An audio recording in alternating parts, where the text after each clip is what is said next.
Hello and welcome to our March Publications podcast. As always, here we're going to be reviewing the latest lupus literature, trying to unpick what that means for clinical practice. I'm Ed Vitale from the University of Leeds. I'm chair of the Lupus Forum, and I'm joined today by Eric Morand, all the way from Melbourne in Australia, where he's Professor of Medicine and Head of Rheumatology, as well as Head of the School of Clinical Sciences at Monash University. Welcome, Eric. Hi, Ed. Always a pleasure, and happy to be with you this month. Thanks. So we've got some great papers that have been selected, and the first of those were some studies on which we were both involved, weren't we? The two phase 3 studies from the baricitinib clinical trial program, SLE Brave 1 and 2. Would you like to talk us through the data a bit then? Sure. So, okay, everybody knows baricitinib for the treatment of rheumatoid arthritis. It's also approved in some parts of the world for alopecia areata. And there was a positive phase 2 trial in lupus of baricitinib published by Dan Wallace in The Lancet about 4 years ago now. In that trial, SRI was the primary outcome measure. SRI responders are patients whose disease activity improves by at least 4 SLEDAI points without worsening in either a PGA or a BILAG as a kind of alternative measures. And then some very nice work by Thomas Dorner looked at some biomarker analysis in patients from that study, which showed a very compelling positive set of signatures in patients before treatment with activity across the B lymphocyte as well as type 1 interferon pathways, which we've become familiar with. I always find it reassuring to see such similar patterns in different cohorts of patients. Makes me feel like those markers are really telling something truthful. And they also showed in that study that baricitinib treatment caused a reduction in some of those important biological signatures in a dose-dependent way. It looked like just the sort of experimental data that would support going ahead with a phase 3 trial of this drug. So that's what we've done in these two trials, Brave 1 and Brave 2. So they were standard, very traditional, 1 year long, randomized placebo-controlled trials enrolling patients with active disease at baseline who had a SLEDAI baseline of at least 6, which is medium active disease. The average SLEDAI in the study was about 10, which is really moderately active. Patients were on standard of care medications, and that they included corticosteroids, antimalarials, and immunosuppressants, as well as combinations. And patients were randomized to either stay on those background medications and add placebo, or stay on those background medications and add baricitinib 2 milligram per day or 4 milligram per day. Both trials, Brave 1 and Brave 2, were designed to be as similar as possible, and to all intents and purposes, they were identical. They recruited in different sites and different centers in different parts of the world, but the actual study design of the two studies, the entry criteria, the treatment paradigm, and the outcome measures were the same. Now, importantly in this study, and we'll see when we talk about the results, there was no mandatory steroid taper in this study design. Of course, we always encourage our lupus patients to taper steroids, but in a clinical trial, often investigators are trying to keep things very steady and maybe even slightly more reluctant to taper steroids than you or I might be in clinical practice for that kind of background reason of trying to not rock the boat. Whether that's relevant to the results, as we'll see in a moment, is not quite clear. So the primary outcome measure of these two phase 3 trials was the same, and that was the SRI full response at week 52, which I've explained before. And there were multiple secondary outcome measures. Typically in registration trials like this, some of those outcome measures are key secondary outcome measures that are adjusted for multiplicity, for multiple testing, so-called multiplicity adjusted outcome measures. And other secondary outcome measures are exploratory and are not part of the formal statistical analysis package. Those outcome measures included responses at different times, different definitions of response, such as lupus low disease activity state, achieving steroid taper, time to flare, etc. And in the exploratory side were things like changes in organ domain activity using SLEDAI and BILAG. So that's a long description for what was really very standard traditional phase 3 trials of the type we've seen before. Unfortunately, it's exactly the sort of trial design that we have seen variable results from before, with high rates of trial failure in this study design. So on to the results. So these two trials were all but identical, but the results were not identical. So I'm going to take you through them one by one, and then we'll talk about what does it all mean. So Brave 1, shown on the left, was a positive trial. The SRI-4 response was seen in statistically significantly more patients who took baricitinib 4 milligram in addition to standard of care, compared to patients who took placebo in addition to standard of care. That was the pre-specified primary outcome measure. The result was statistically significant with an odds ratio of 1.57, as you can see on the slide. That's actually not that different from other positive trials.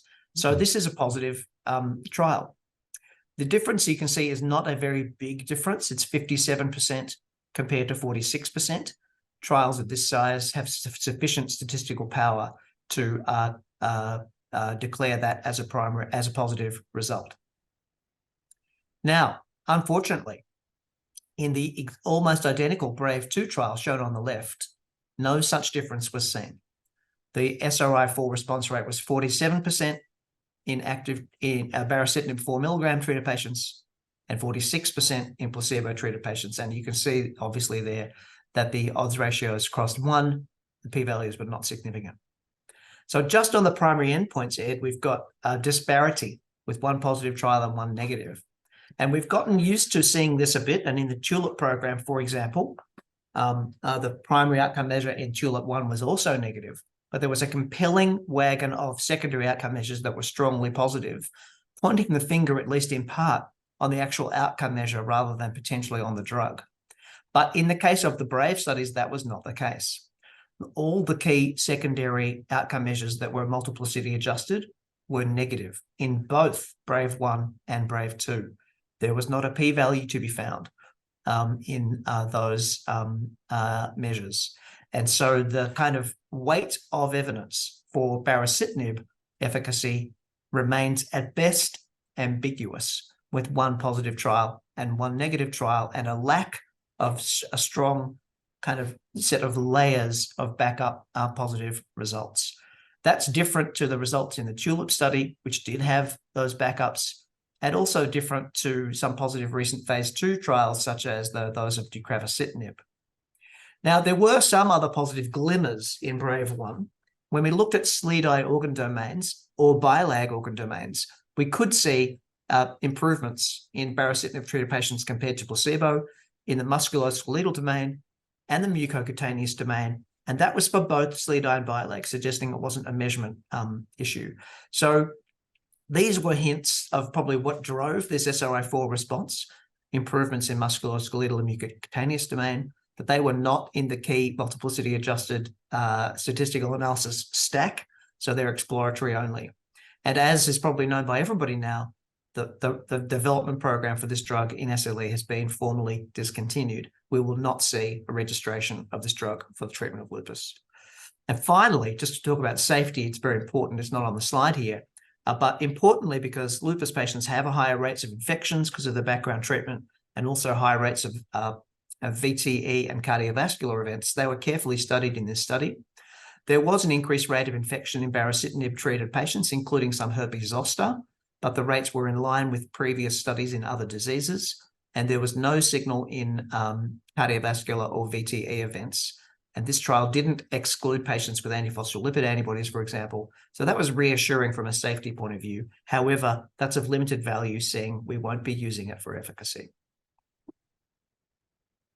Thanks. Well, so yeah, these trials are always surprising, aren't they? But we're often asking ourselves when we look at these negative studies, does it mean that the drug doesn't work, or does it mean that the trial doesn't work?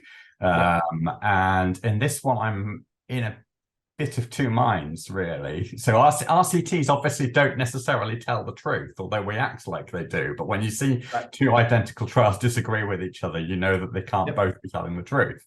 And I was looking through carefully, like you know, to think, is there some positive signal? And the thing that stood out to me across the phase 2 and both the phase 3s is you keep seeing some trends around something to do with MSK pain or something, which is something we think we know from inflammatory arthritis as well. So it does make, there's that, and there's the fact that the rationale sounded good. Yeah, interferon. This should block the interferon pathway. So it does make make me wonder: will someone one day find a role for this drug? It's licensed for other indications. People are often using therapy. Lupus is a complicated disease, and we do have to rely on unlicensed drugs and case series data and things sometimes, don't we, for some of our patients? So you wonder if someone will one day find a role. Well, you're talking about rituximab, right? I mean, rituximab is not licensed for lupus, but it is used for lupus on the basis of case series data and so on. So like you, I wouldn't be surprised if that's the case. I think the difference probably is all of us who treat a lot of lupus patients have seen some patients treated with rituximab who have these kind of miraculous looking, amazing responses. And I'm not sure we saw anything like that in these data. And now, to their credit, the sponsors, Lilly, have done and are doing very extensive further analysis on these results to see what the results can teach the field. And I look forward to them being shared at upcoming conferences and or publications. We need to learn the answer to your question. Did the drug not work, or did the trial not work? Of course, it's possible that it's both. But if you go to the lab to do an experiment, designing an experiment that won't necessarily give you a result, then walk back out of the lab and design it better and then go back in when you know you can get a result. And I worry that these big experiments, which is really what these phase 3 trials are prone to human factors. It's us who design these studies, and we are making the decisions about how to do them. And I think we have to take part of the responsibility for these negative results alongside the compound and the biology that we can do less about. Yeah, that's right. The sponsors of these studies can only use what we, as the lupus community of academics, give them to use, can't they? And I know you're involved in efforts to try and improve that situation, of course. Yes. I look forward to talking about that one at a future lupus forum, perhaps. And so, okay. So we'll move on. So we've next got a paper about lupus nephritis, haven't we? Yeah. So this is a nice paper from CC Mock and others from Nature Reviews Rheumatology. And, it's just one of my favorite journals. I've got a stack of them on my desk here that I haven't finished reading, like everybody else. But the way they select topics for review is usually in a way when the field is moving and somebody needs to say something about it. So I like this paper a lot, and I recommend it to your audience to have a read. So CC Mock, as many of your audience will know, has been involved in and or led some of the substantial and important clinical trials in lupus nephritis, usually using off-label therapies that are used off-label and trying to establish the evidence base for their use in a rigorous way, rather than pharma studies of new products. He's done a lot of work that's informed our use of existing products. So he's in a very good position to review this literature. So the first point that the authors make in this, it's almost a review of reviews, because there's been some various treatment guidelines published by the EULAR in 2019, the KDIGO guidelines from the nephrology community, also 2019 from memory, and a recent APLAR Asia Pacific guidelines in 2021. And so some of the contrasts there are highlighted in the paper. But what's highlighted first is that we still have got a long way to go with the treatment of lupus nephritis. Despite improvements in background therapy, until the recent approval of belimumab and voclosporin, and we'll be talking slightly about those in a minute, we really are not doing that well. And you only have to look at the placebo arms of the belimumab and voclosporin trials to see that only about 20% of patients who are on standard of care have a complete renal response at either 1 or 2 years. And that's defined slightly differently in the studies, but essentially defined as normalization of proteinuria and protection or preservation of renal function measured by eGFR. So if our gold standard treatment of steroids and mycophenolate is only achieving that outcome in 20% of patients, we're pretty bad. And those are the results in those placebo arms of those carefully regulated phase 3 trials. So we need to do better. And in our center, where we think we do everything we can for our patients, we're still sending patients to dialysis from time to time, once a year at least. And it's no good. The prognosis of a patient on dialysis of mortality is very poor. We've got to do better. So that's highlighted.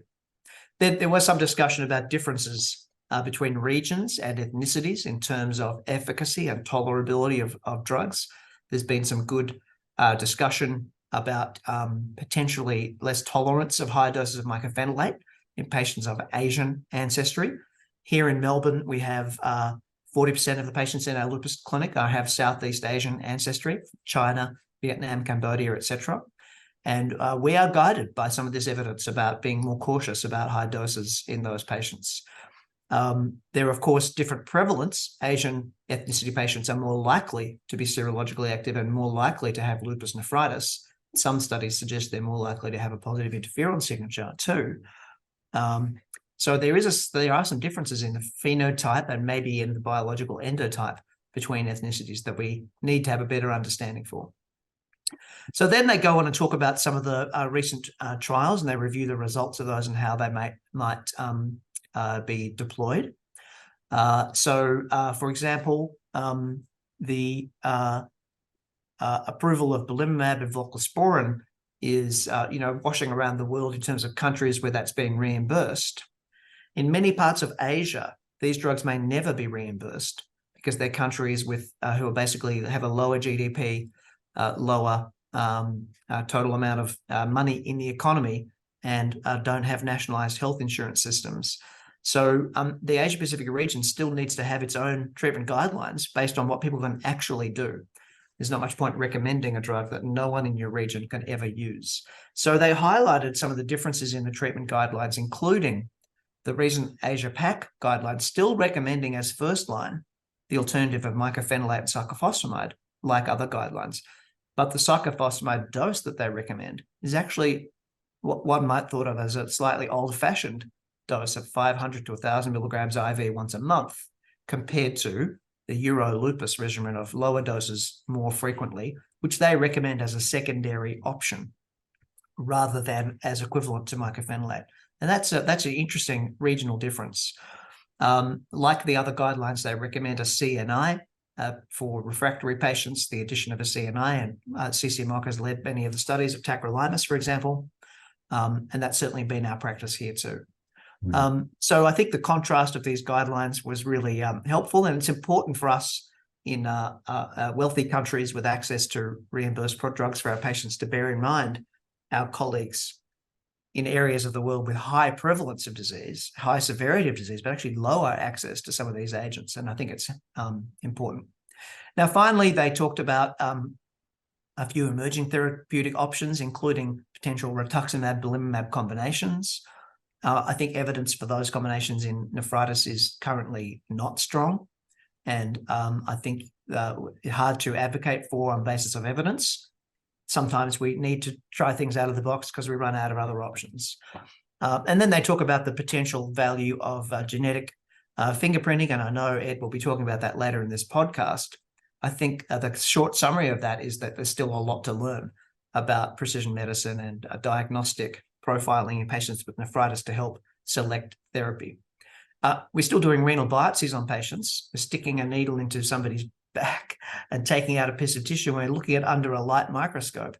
This is a technique that we invented more than 100 years ago, and it's still our gold standard. So it does feel a bit archaic, to be honest, and we've got to do a lot more work at getting better at classifying based on mechanism so that we can treat based on mechanism.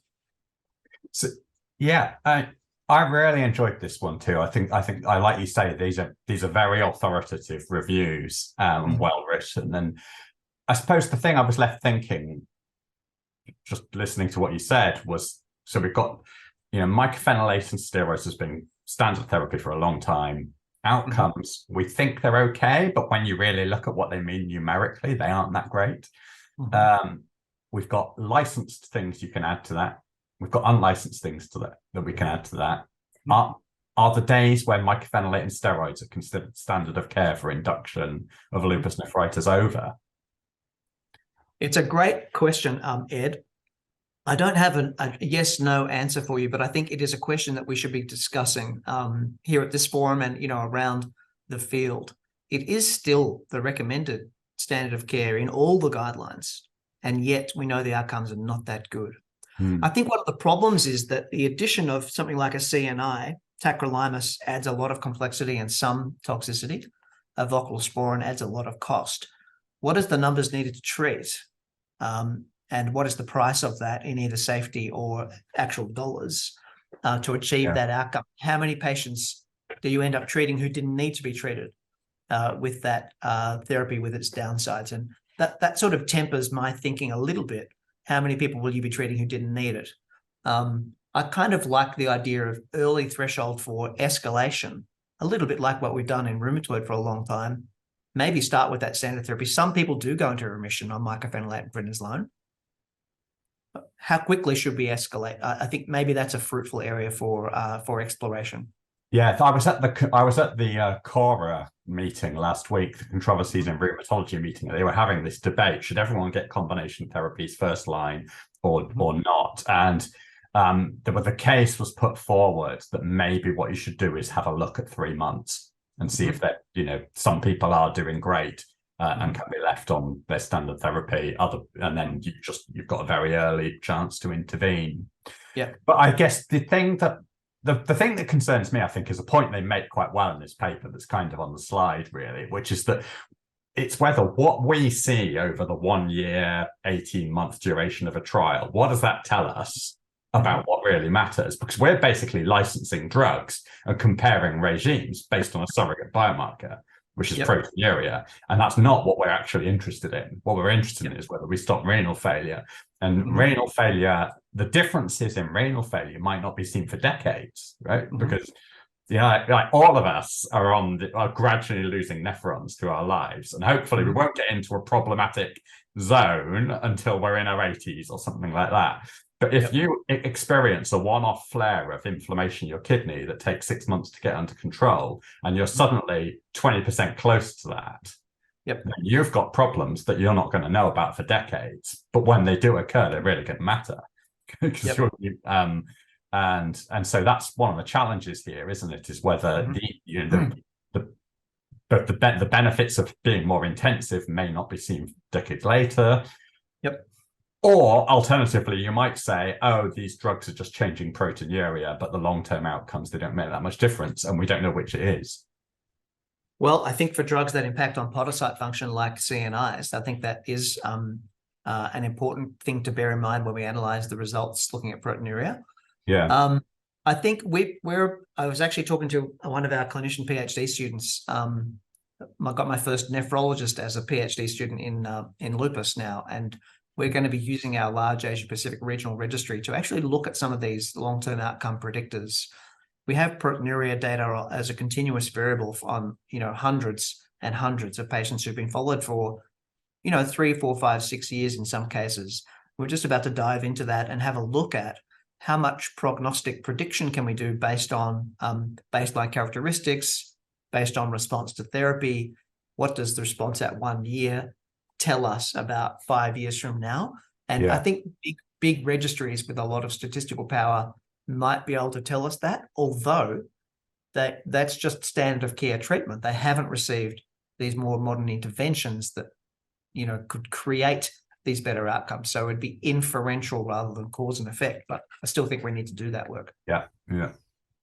So that and you also commented about the differences between different regions and populations, which is a nice segue into the next paper, isn't it? Isn't it? What a coincidence! You think we might have prepared for this or something? So one of the agents that's being approved in some parts of the world on the basis of positive phase 3 trials in lupus nephritis is belimumab. We're very familiar with belimumab as an anti-BAFF monoclonal antibody used to treat active lupus in some parts of the world where it's reimbursed. It's actually not reimbursed in Australia. We have some limited access to it through hospital funding. And it tends to been shown to be more effective in patients who are on higher doses of steroids, have higher disease activity, and have serological activity. And that's a lot like patients with lupus nephritis, who are often likely to have serological activity and need a fair bit of steroid, and they usually have high SLEDAI scores because nephritis will give you high SLEDAI scores. So it was high time for a trial to be done in lupus nephritis of belimumab, and that was done, and everybody's seen the results that were published, I think, in the New England Journal a couple of years ago now, with a positive trial. What was unusual about this trial was that it was a 2-year duration with the primary outcome measure at week 104, though there were other outcome measures along the way. That's a long time to wait for a response. There were some differences between the treatment arms at earlier time points, but it's a ton of on the edge between doing a long study because you want to see long-term outcomes, but doing a short one because you want something that works fast. And if you'd done a 3-month study with belimumab lupus nephritis, you would have stopped because you wouldn't have seen any effect. Anyway, that's in the past. That drug's now been approved or being approved around the world for treating lupus nephritis. But considering these regional variations in prevalence of lupus nephritis and potentially in the biological underpinnings of lupus manifestations in some areas too, this was a pre-specified subgroup analysis in the BLISS-LN trial in lupus nephritis. Not a post-hoc analysis, but a pre-specified analysis in patients in the region that the authors called East Asia. So mainland China, Hong Kong, South Korea, and Taiwan. And there were 142 patients who were in the BLISS-LN trials who were from these regions, were treated in those regions. This is an analysis of that subgroup of patients. So the study design is shown that's the same as the BLISS-LN study. Autoantibody positive patients with LN randomized to standard of care plus or minus belimumab or placebo. Primary endpoint at week 104 of primary efficacy renal response, which is defined as, hang on, I've got it on my slide here somewhere. Here we go. Protein creatinine ratio falling to less than or equal to 0.7 grams per gram, and an EGFR protected to have a reduction of no more than 20% or to be greater than 60 mils per minute per meter squared. So effectively, this analysis shows very similar results in the East Asian patients to those that were shown in the primary efficacy analysis in the whole population. If anything, possibly a slightly bigger effect size. So the primary outcome measure is this one, the primary efficacy response that I've just described. At week 104, 53% of patients on standard of care plus belimumab. And remember that I talked about a 20% placebo response rate in trials overall. So 53 compared to 20 is very good. But actually the placebo response rate in the subgroup was 37%. So the delta is still good, but it's not 53 versus 20. It's 53 versus 37. Yeah. Now, the actual odds ratio and 95% confidence intervals for this result cross 1. So the result is not statistically significant for this primary outcome measure. And the same is the case for CRR, so-called complete renal response, which is slightly more stringent proteinuria reduction, basically. Also a difference favoring belimumab, but the 95% confidence intervals crossed 1. Interestingly, the secondary outcome measure of the primary efficacy readout at week 52 after 1 year had a very similar placebo response, somewhat higher belimumab response, 62%, and the 95% confidence intervals for that endpoint at that time point did not cross 1. So it was notionally statistically significant finding at week 52. So for us here in Australia, where most of our patients with lupus nephritis are of East Asian ancestry, this is actually very encouraging for us to see that such patients are likely to be responders to belimumab when added to standard of care in lupus nephritis. If we could see 62% of patients having this level of response at 1 year, I think we would feel pretty happy. Yeah, and it's on one hand, you sort of say, oh, we did a subgroup analysis and it looked kind of the same as the main study. Is that, how surprised should I be? But actually it's quite important here, isn't it? Because that's not always been the case with other subgroup analyses in lupus nephritis, especially things that are based on sort of ancestry and race or ethnicity and all these rather complex terms that we have to try and wrestle with to describe this population. Because in the ARMS study, which was the original one that established mycophenolate versus cyclo, it was not the groups they had were called something. I think they had Asian, white, Hispanic, and then something called other. And in the group called other, whatever that means, the efficacy was much better for mycophenolate.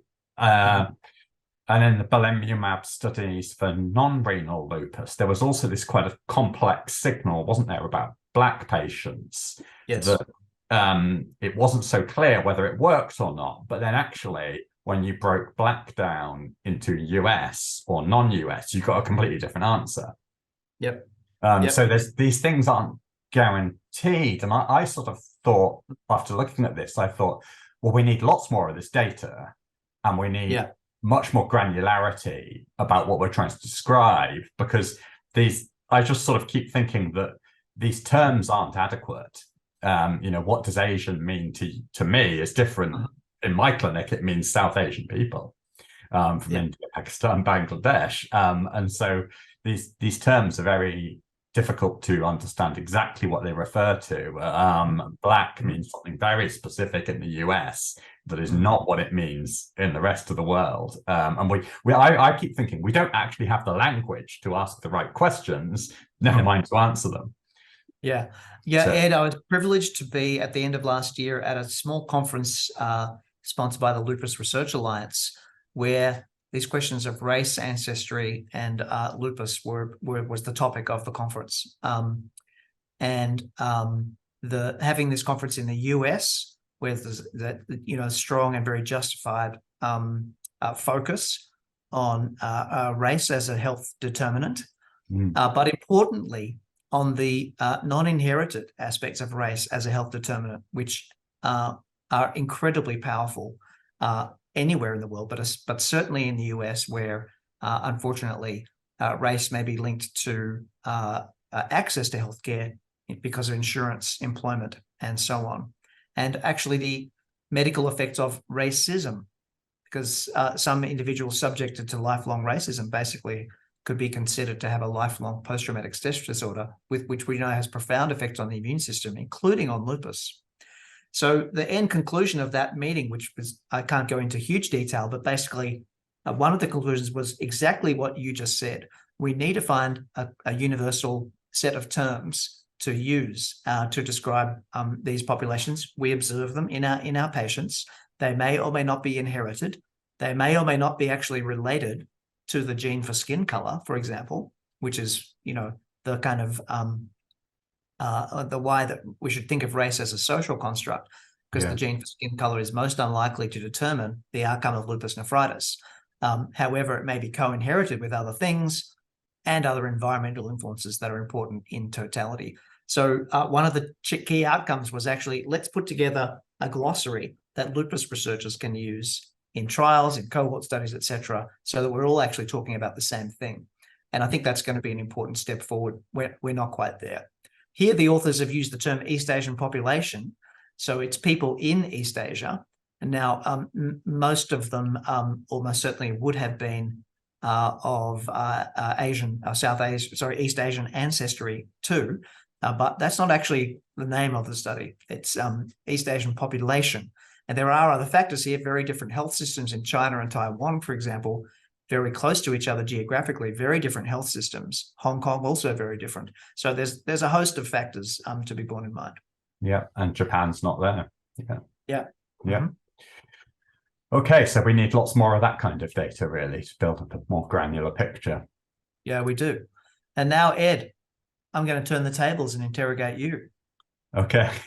Because the next study that we're going to talk about is one that I really enjoyed reading, and I'm very glad that you were involved in putting it out. There's been debate over years about how we might measure and report activity of the type 1 interferon pathway in our lupus patients in research and potentially in clinical care. And so to have a position paper on that, I think, is a really useful thing for the field. So tell us all about it. Yeah, so this goes back quite a few years, actually, that we were at this was in one of the EULAR standing committees where we were discussing potential projects and task forces that should be considered. And I sort of commented that I've walked around the conference and I'd seen all these different posters and presentations where people were saying interferon signature can predict this outcome or correlate with this or stratify this trial. And I thought, well, there seem to be hundreds of these studies, but where are they in practice? So what's missing here? And I think we all reflected that one of the issues was that when people say interferon assay or interferon signature, everyone's talking about a different thing. And that's probably one of the reasons why you never really assemble a big enough body of evidence to get to be able to make a recommendation. So that was the aim here. So what we do in these ULAR task forces is you assemble a group of experts. So we had some rheumatologists, some lab scientists, people who worked on type 1 interferonopathies in children, in virology, patients, health professionals. And we formulate the questions we want to know and then conduct a systematic literature review. And then the literature gets reviewed against our questions to see if we can form some recommendations. So it turned out to be an absolutely huge project. So it took years really to go through all those data. And there were some there were some areas where we could clearly form consensus and see things, that were definitely true. There were quite a lot of areas where we felt the literature was still not answering questions clearly enough, especially about what the clinical applications were. But at least we could define what's needed there. So I think just to summarize the main findings, I think the one thing we felt was that, so we saw interferon assay usage and associations reported across lots and lots of RMDs. So we talk about lupus, but this is not specific to lupus. You see patterns in all the related ANA positive diseases, and also in other diseases like rheumatoid arthritis and a few others too. But another important thing we noticed was that when people design their assays, they're measuring very different things to one another.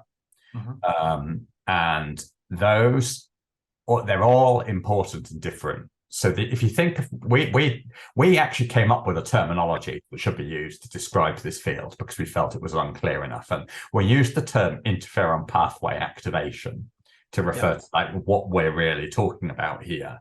Because this pathway goes from a cell that's sensing danger and producing interferons, the interferon protein itself, the protein binding to the receptor, intracellular signaling on the responder cell that's through this JAK-STAT pathway, transcription of interferon-stimulated genes, expression of the proteins that those genes encode, and maybe even sort of morphological behavioral changes in cells. And all of those things have been measured.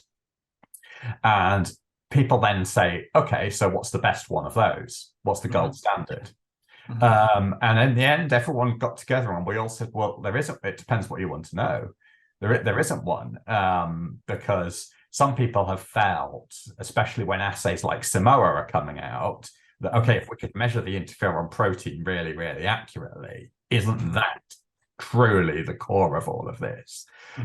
We thought about it and thought, well, no, actually, not necessarily, because interferon proteins, and there's not that much of it about, and maybe there's not that much of it about in the blood because the receptor's everywhere. It's always binding to the receptor and inducing a change in a responder cell. And the changes in the responder cells are the ones that give us lupus, we think. So, is there a really good reason to say we want to measure this protein that we're chasing to try and find, or is actually the much more obvious effect on responder cells much more important? And it all depends what you want to know.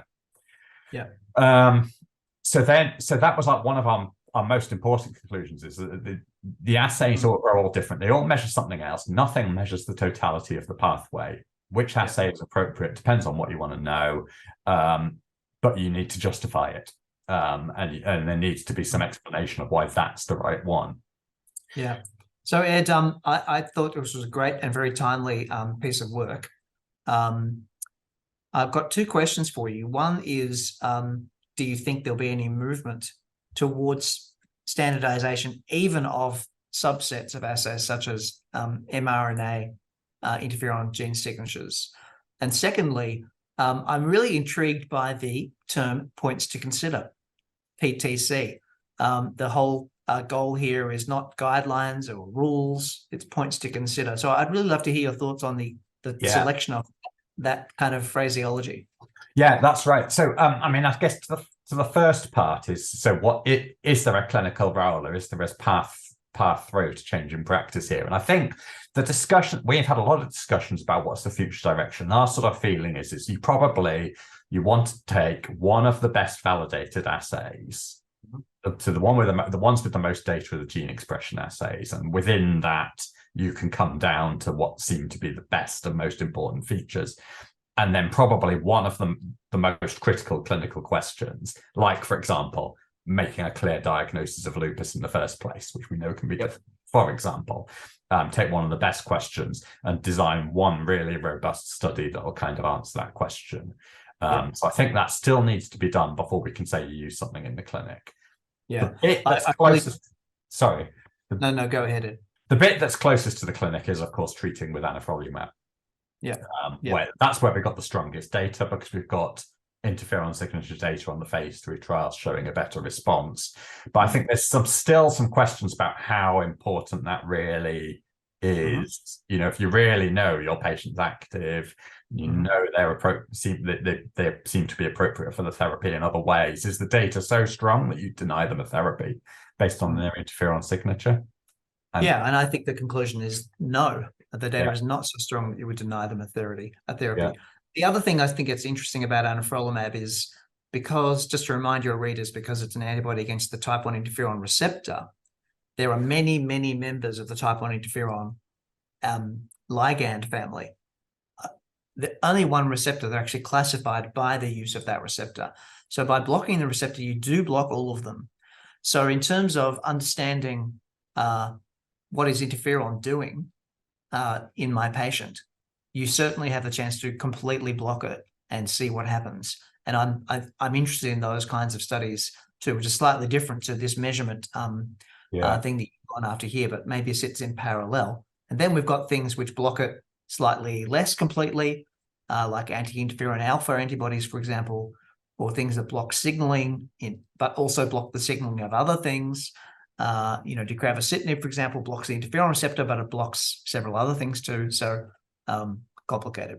Yeah. So tell me about points to consider. Why is it points to consider? So when EULAR do task forces, there are these two. There's a EULAR guideline, and there's a points to consider. And the difference is that a guideline comes in where we've got lots of things that matter for clinical practice. So we know where, if you're taking, say, for example, like we were talking about earlier, the lupus nephritis, there's a guideline for that, which means we've got lots of drugs, we've got lots of evidence, these drugs are already being used in clinic. The guideline needs to tell you what to do. Points to consider is where your evidence base is a little bit weaker. So it's a bit like, well, this isn't quite there in that we're going to tell you start doing this in the clinic yet. It could be about clinical practice, but where the evidence is a bit less clear, or it could be something about like this, where we're a bit like we're not quite at clinical practice, and sort of setting research agenda or guiding people in how to do their research studies is more important, really. I really like it. And as I said, I think it was a very timely thing to bring to the field, and there's plenty more to do. So Ed, I've really enjoyed interviewing on our Lupus Forum podcast today. And now I'm going to hand it back to you, because it's actually your podcast. Yeah, well, yes, and that's been a great discussion as always. So thank you for your review. It's great to have your insights on the new data and what it means for everyone managing lupus in the clinic. And thank you everyone for listening. As always, the papers that we've discussed today and the PowerPoint slide sets that we've used are all available on the Lupus Forum at lupus-forum.com. That's the Morand and Petrie papers are full slide sets, and all of the others are single slide summaries in our literature highlights. And don't forget to register for updates on the Lupus Forum. You'll get email updates when new content like this becomes available. And you can also follow us on Lupus Forum, all one word, on Twitter and on LinkedIn. Thanks again, and see you next time. Thanks, Ed. Goodbye.